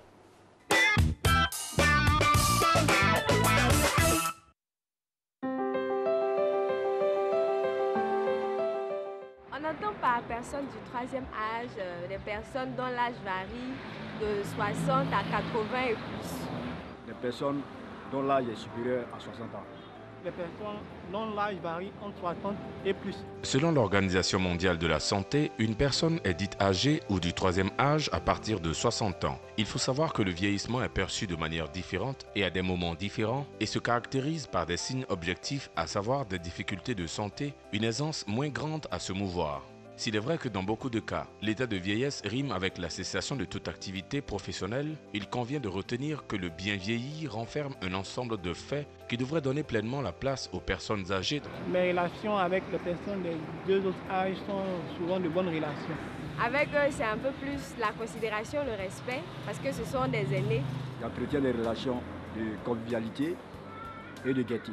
De nos jours, en Afrique, l'évolution démographique dominée par la jeunesse, les contingences matérielles et l'apparition d'une classe moyenne riche et jeune, coupée des réalités du village, emmène une frange importante des jeunes à considérer à tort ou à raison les personnes âgées comme une charge, les confinant dans les sociétés aux pratiques peu conventionnelles, ce qui n'a fait que creuser le fossé entre les personnes âgées, parents proches ou lointains, et les jeunes. Or, le bien vieillir, c'est avant tout donner toute place aux personnes du troisième âge dans la société. L'un des clichés péjoratifs sur les personnes âgées qui ont été elles aussi jeunes, il revient à toute la société de les accompagner en créant un environnement sain et agréable au niveau familial. Au niveau de l'État, plusieurs efforts ont été faits, mais reste beaucoup à faire selon les personnes âgées pour leur faciliter encore la vie. Voilà, ça commence super, nous sommes avec le docteur Dro, avec qui on parlera du bien-être des personnes du troisième âge. Alors, on a suivi le reportage, les personnes interrogées ont donné leur avis, mais on aimerait bien entendre de votre bouche à quel moment parle-t-on de troisième âge? Merci, madame. Je voulais profiter de l'antenne pour souhaiter bonne heureuse année à tous nos spectateurs et surtout aux personnes du troisième âge en Côte d'Ivoire. Merci. En fait, parler du troisième âge, nous partons simplement peut-être par un calcul arithmétique. C'est-à-dire quoi? Mis à part les personnes historiques que nous connaissons dans les Écritures saintes telles que les Abraham, les personnes contemporaines, on parle donc d'un calcul arithmétique en disant qu'une personne peut vivre en moyenne une longévité de 100 ans, donc 100 ans et un siècle. Bon, si on prend un quart du siècle, ça fait 25 ans. Donc de 0 à 25 ans, ça fait les personnes du premier âge. Et à partir de 25 ans et à 5 ans, bon, écoute, ça fait les personnes du deuxième âge. Et les personnes à partir de 60 ans, personnes du troisième âge et au-delà, personnes du quatrième âge. Mais madame, je vous dis que ce sont des découpages artificiels qui ne reposent pas sur des données scientifiques qui soient valables partout dans le monde. Aujourd'hui, on parle donc du troisième âge dans notre pays, les personnes qui ont entre 50 ans et 64 ans. Quand nous partons d'un découpage qui est reconnu un peu mondialement, de 50 à 64, on parlera du personne des seniors. Voilà. C'est-à-dire de 50 à 64, les seniors, de 60 à 79, on parlera du troisième âge, et de 79 à 80 et plus, on parlera de quatrième âge, et à partir de 100 ans, on parlera de centenaire et plus de super centenaire.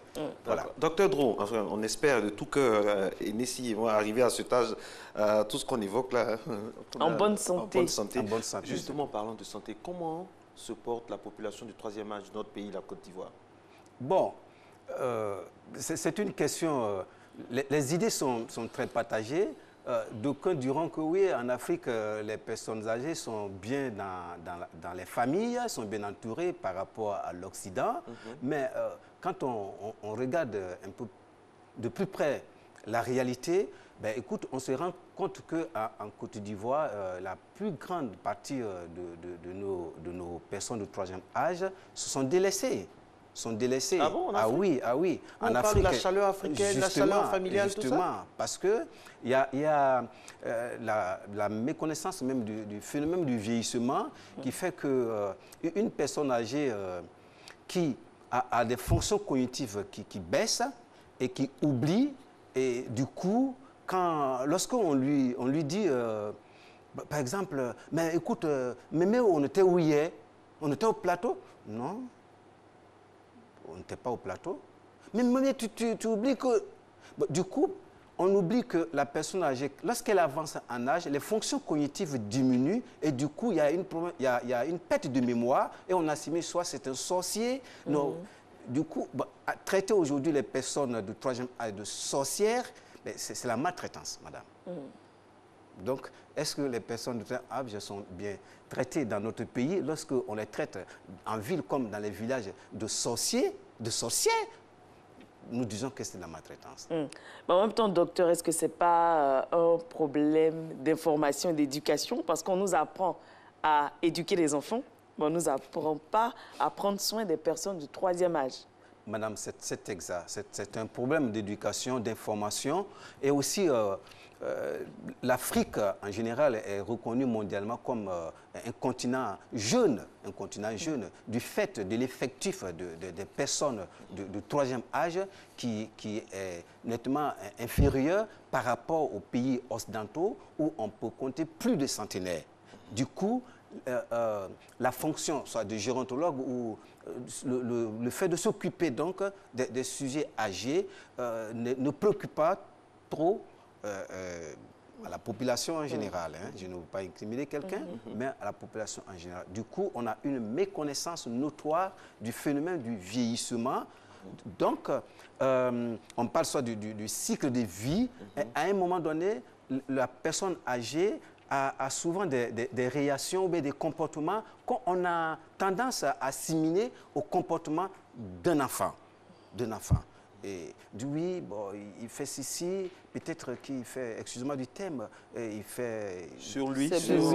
Bon, voilà. Et exactement comme ce que fait un enfant. Alors, vous êtes en train de nous expliquer, docteur, que le vieillissement n'est pas bien appréhendé par la population, en général. On assimile donc des personnes d'un certain âge. On dit qu'il est gâteux, il devient trop capricieux, tout ça. Mais alors, expliquez-nous un peu le cycle du vieillissement quand c'est comme ça. Parce que le thème, comment bien vivre le 3e âge? Il y a des choses qui sont inhérentes à la situation du 3e âge et puis il y a l'environnement aussi qui joue beaucoup. Tout à fait. Alors, le cycle du vieillissement, parlez-nous un peu du vieillissement. On peut être du 3e âge sans être vieux? Avoir l'esprit jeune, l'esprit éveillé, dynamique? Pour mieux comprendre, il faut définir ce qu'on appelle le vieillissement. Ça, c'est important parce que le vieillissement est différent de la vieillesse. Ah bon? Ah oui. Le vieillissement est différent de la vieillesse. En fait, le vieillissement est un processus naturel de l'organisme. Lent, inévitable, qui débute, comme moi j'ai coutume de dire à mes étudiants, depuis la fécondation et jusqu'à en fin de vie. Parce que la vie a un début et la vie a une fin. Par contre, la vieillesse est une étape de la vie. D'aucuns disaient, c'est la dernière étape, après c'est la mort. Donc, le vieillissement étant donc un processus inévitable, inéluctable, concerne tous les appareils de l'organisme humain. Du coup, au niveau cérébral, au niveau rénal, au niveau osseux, au niveau cellulaire, tous les appareils du corps humain sont sujets à vieillir. Or, chez le jeune homme ou bien chez l'enfant, les appareils sont en pleine croissance. Et chez le sujet âgé, les appareils sont en pleine décroissance. Comment bien vieillir? Lorsqu'on comprend très bien ce phénomène du vieillissement qui est inévitable, c'est vrai, mais il existe aussi des facteurs. Il y a les facteurs génétiques et il y a des facteurs environnementaux. Il y a certaines familles où, de façon génétique, les personnes vivent longtemps. Oui, ça c'est vrai. Ça, voilà, tout à fait. Mais à côté de cela, il y a un facteur qui est très important, c'est le facteur environnemental. Comment est-ce que nous organisons notre cadre de vie? Qu'est-ce que nous faisons? Qu'est-ce que nous mangeons? Quelle activité nous menons?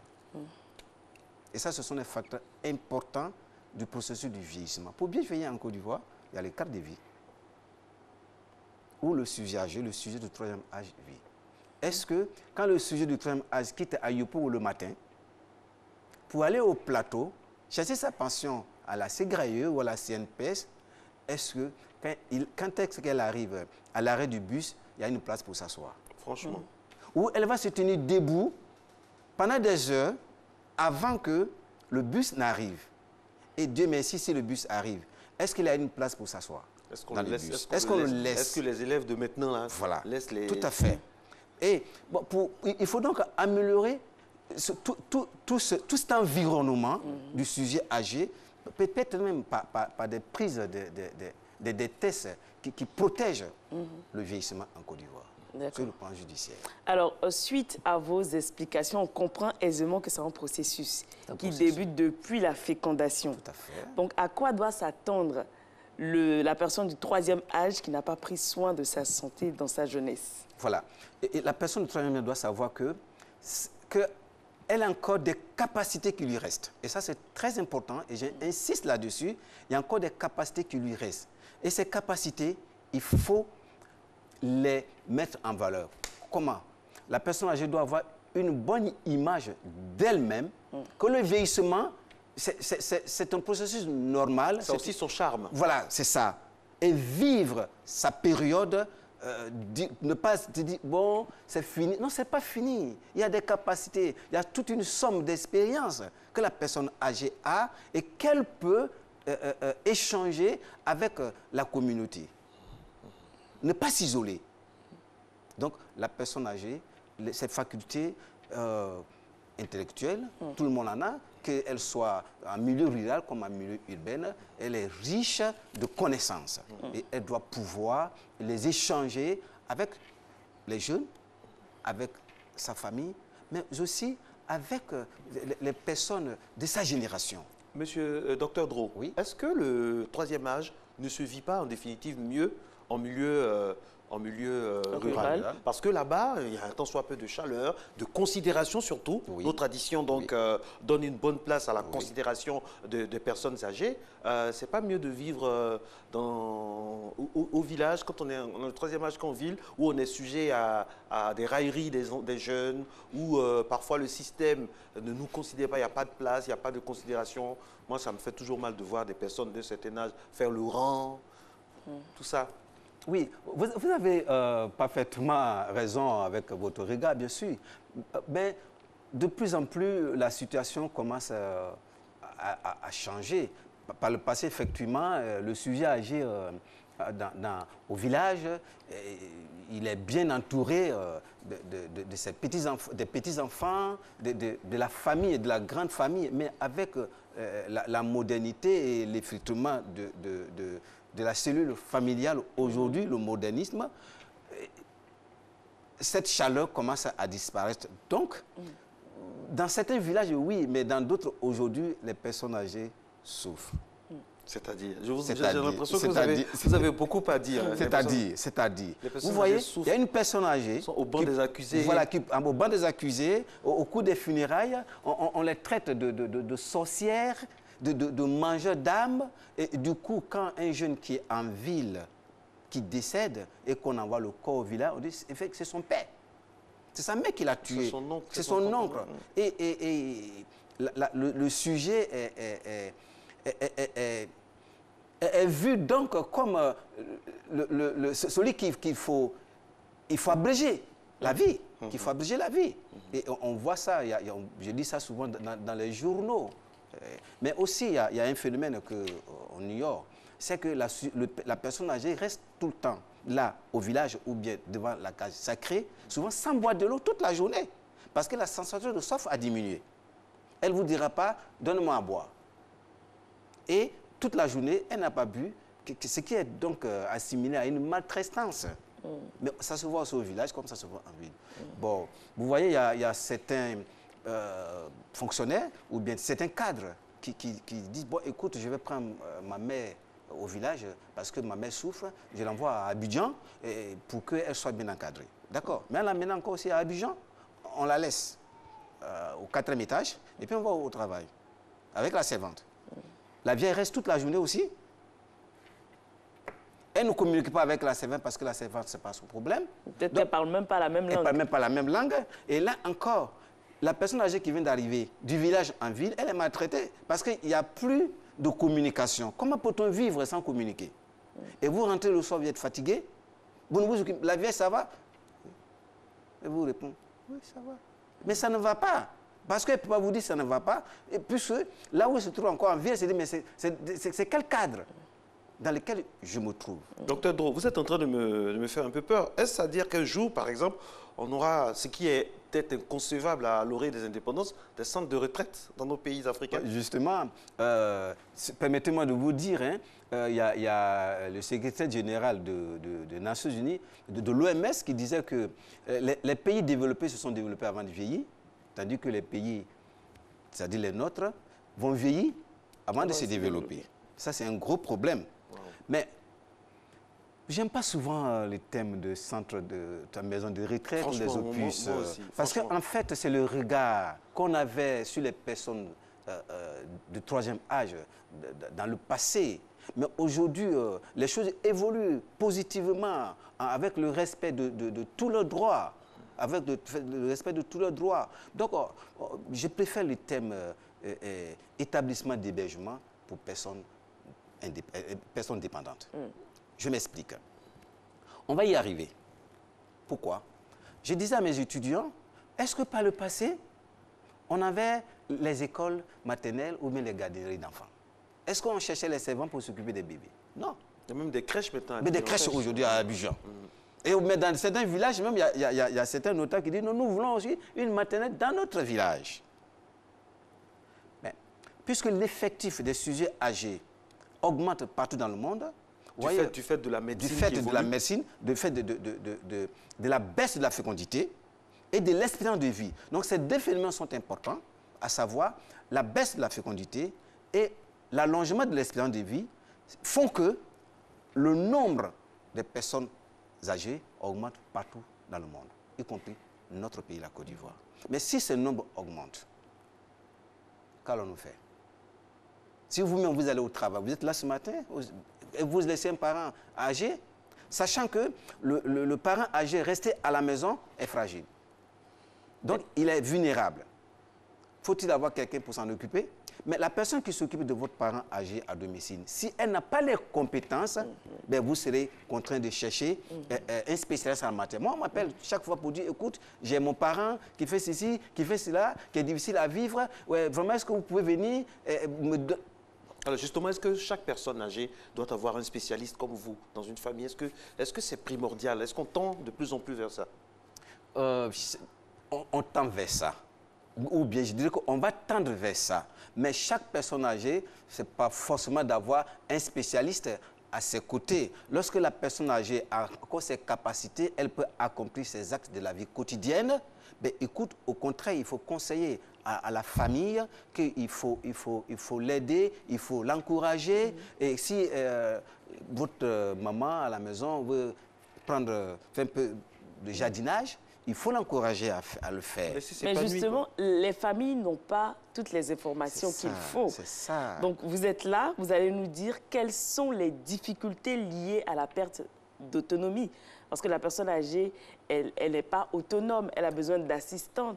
Oui. Quelles sont ces difficultés liées à cette perte d'autonomie? D'accord. Il faut dire, madame, que la personne âgée n'est pas systématiquement dépendante. Je vous ai dit tout à l'heure qu'elle a des capacités fonctionnelles qui existent encore. Parce qu'il va avoir... La vieillesse, ce n'est pas une maladie. Non, ce n'est pas une maladie. Mais il peut avoir le vieillissement réussi, ce que nous cherchons tous. Il peut avoir aussi le vieillissement usuel et le vieillissement pathologique. C'est le vieillissement pathologique qu'il faut éviter. Parce que quand vous êtes dans le vieillissement pathologique, avec une grosse dépendance, vous ne pouvez plus accomplir vos activités de la vie quotidienne, madame. À partir de ce moment, vous avez besoin d'une aide. D'une aide, mais une aide spécialisée, bien sûr. D'accord. Est-ce que ça existe ici, en Côte d'Ivoire, des personnes formées pour s'occuper des personnes âgées? En Côte d'Ivoire... On a combien de gérontologues même d'abord? Ça me fait un peu sourire parce que il y a combien de gérontologues? On m'appelle chaque jour et je me suis dit que s'il faut, moi j'aurais dû rester en Europe, c'est là-bas que j'ai fait ma formation, j'aurais dû rester en Europe, mais je me suis dit, mais écoute, ça va servir à quoi de rester ici alors que je sais qu'il y a un gros problème qui attend mon pays. J'ai décidé donc de rentrer en Côte d'Ivoire et quand je suis venu, on m'a dit, mais écoute docteur, d'où est-ce que vous consultez? J'ai dit, mais si je consulte, il y a combien de personnes qui vont avoir accès à moi? Une personne âgée va quitter Tingrela pour venir vers moi? De Bouna ici, je suis seul. Qu'est-ce qu'il faut faire?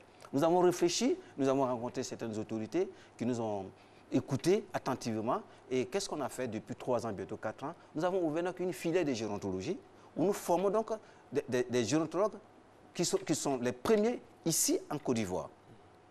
Et l'année prochaine, nous aurons donc des spécialistes en la matière dans notre pays. C'est à cela que nous avons réfléchi. Parce que nous sommes allés aux ressources humaines du ministère en charge de la santé pour savoir il y a combien, dans les effectifs, il y a combien de gérontologues ou bien de gériatres. Bon. Oui, il y a une différence entre un gérontologue et un gériatre. Ah oui, tout à fait. Le gérontologue, c'est... C'est important de définir pour que la population comprenne. En fait, la gérontologie, c'est la discipline qui va s'occuper donc du vieillissement de l'être humain dans les aspects économiques, dans les aspects sociaux, dans les aspects psychologiques, c'est ça en fait.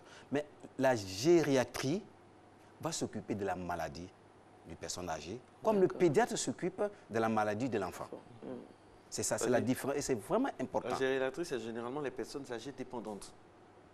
Ou bien des personnes à qui on vient en aide quotidiennement. La personne âgée qui souffre d'une pathologie chronique. Vous voyez, donc, dépendante. Non, pas forcément dépendante. Tu as besoin d'aide dans la journée. Vous pouvez être diabétique. Oui. Vous avez 70 ans, vous êtes diabétique, vous êtes personne âgée, vous avez besoin d'être suivi par un gériatre. D'accord. À la différence d'être suivi par un diabétologue, vous êtes appelé à être suivi par un gériatre. Parce que, en fait, ici, c'est de prendre l'ensemble de vos appareils en compte.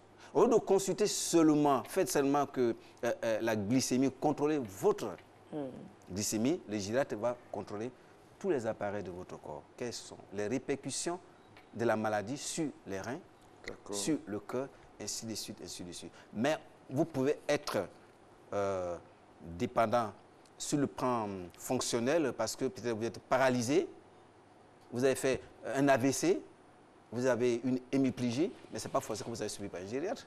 Parce que là... Alors, quels sont les maux récurrents chez les personnes du 3e âge? À part l'ostéopathie par rapport aux os, tout à on fait. a également le diabète, la tension. La tension. Quels sont les différents maux? Oui, en plus de ça, bon, on appelle ce que nous appelons le complexe gériatrique, mais c'est toutes ces pathologies, surtout cardiovasculaires. Les maladies cardiovasculaires, il y a l'hypertension artérielle avec toutes ses conséquences. Et il y a aussi les cancers qui se développent très vite chez la personne âgée, chez l'homme comme chez la femme. Et il y a la maladie d'Alzheimer, des troubles mentaux. Et c'est ces troubles mentaux souvent qui sont assimilés chez nous à la sorcellerie. Ou bien à la maladie psychiatrique. Or, il y a la maladie psychiatrique qui n'est pas forcément le trouble mental, soit la démence ou Alzheimer. On a retrouvé, je ne sais plus en quelle année, en 2017 ou en 2016, plateau, une femme. Oui. C'était un homme, non? Au plateau, une non? femme. Ah bon, d'accord. Okay. Elle était sur un poteau électrique, elle était perchée sur un poteau électrique.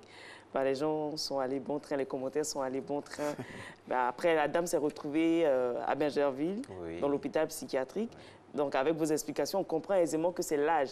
Il y a l'âge, tout à fait. Ce sont des attitudes liées à l'âge. À l'âge, tout à fait. Alors, docteur Dro, comment bien vivre le 3e âge? Que ce soit au niveau psychologique, au niveau pratique, s'occuper, l'épanouissement, en définitive, pour synthétiser, comment bien vivre le 3e âge et ne pas voir ça comme une punition, un délaissement ou un complexe? Pour bien vivre le 3e âge, c'est très simple mais compliqué. Vous ne nous facilitez pas la tâche. C'est très simple mais compliqué. Et ça, tout dépend d'abord de la personne elle-même, l'image qu'elle a d'elle, qu'elle accepte. Je l'ai dit, j'insiste, qu'elle accepte son état. Une fois qu'elle accepte, qu'est-ce qu'il faut faire? Il y a 3 conditions importantes. Il y a l'alimentation, il y a les activités physiques et il y a une vie sociale riche. Si vous faites les 3 conditions, vous allez aller jusqu'en fin de vie. C'est-à-dire vie sociale riche. On va commencer par le bas. Vie sociale riche. C'est-à-dire il faut intégrer une association. D'accord. Il faut participer à la vie communautaire. Avoir l'esprit occupé. Une association des personnes du même âge? Oui, des personnes du même âge, mais pas forcément. Pas forcément. Vous pouvez même une activité même des jeunes. Moi, j'ai vu en Europe où j'étais des personnes âgées qui vont avec les jeunes tout juste pour apprendre à manipuler l'ordinateur, comment faire pour communiquer avec son parent, par exemple sur le Skype, avec un parent éloigné. Et aux États-Unis, il y a une très belle initiative de faire venir des seniors qui sont à la retraite de temps en temps dans des entreprises pour donner des conseils. Et c'est magnifique. C'est magnifique. Et ça marche bien. C'est ça. Alors, ça, activité, vie sociale riche, activité sportive. Quel genre d'activité? Parce qu'il y a l'âge, il y a l'ostéopathie, tout ça, il faut faire attention. Après un examen du spécialiste, parce qu'il y a des examens, il y a des tests que nous faisons. À partir de ces tests-là, on peut dire, bon, tel sujet peut pratiquer telle activité. Donc, l'activité adaptée aux capacités du sujet. Il nous reste quelques secondes. Et l'alimentation, c'est? L'alimentation, ben, écoute, c'est l'alimentation, il ne faut pas... moins riche en sucre et puis en graisse. C'est ça, surtout. En sel aussi. Et en sel aussi, merci madame. En sel. Nous regardons, mais beaucoup plus riche en légumes et en fruits. Pourquoi? Parce que les légumes et les fruits vont lutter contre ce qu'on appelle les antioxydants. Les radicaux libres. Les radicaux libres qui sont un facteur du vieillissement. Docteur Draud, merci pour votre éclairage. Je rappelle que vous êtes gérontologue. Merci de mettre votre expertise au service de votre pays. Vraiment, ça fait du bien. Comment bien vivre le troisième âge? Vous pouvez poursuivre les débats chez vous et puis aussi nous envoyer vos suggestions sur la page Facebook de Matin Bonheur. Retrouvez donc cet entretien dans l'après-midi sur RTI 1. Et puis nous, avec Nessie, on se retrouve demain pour le finish de la semaine. Ce sera le premier vendredi de cette année 2018 à Matin Bonheur. Bonne journée à toutes et à tous. Audio Jungle.